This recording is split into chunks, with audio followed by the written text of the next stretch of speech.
Morning. Bumili kayo kay ate ng mais, ayan. Mga nagdadaan dito, mga mayayaman. Ayan, mga sakita dito.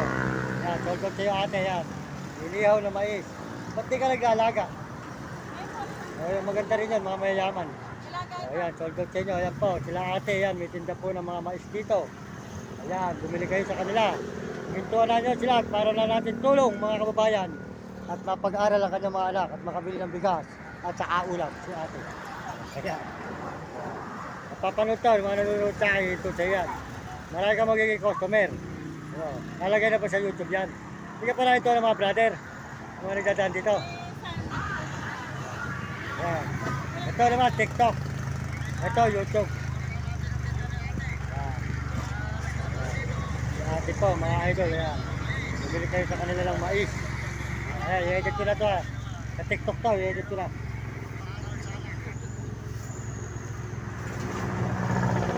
Okay. Ayan. Good morning ma'am. Magpa-vlog tayo. Ako yung maraming aso, nangangarito. Ato mag-vlog, puro lakad kung saan sa lugar.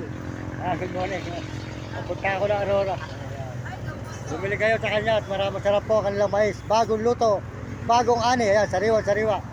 Ayan ma'am, masisiyahan na kayo sa mais ni ate. Naalokot para maraming bumili kay ate. Ilan ba anak mo ate?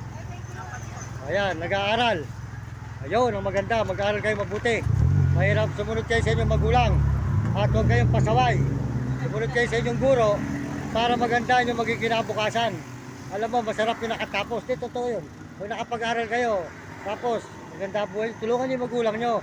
At kung di sa magulang, hindi kayo magiging tao. Yan, sinasabi ko yan. Sige. Okay. Salamat ya.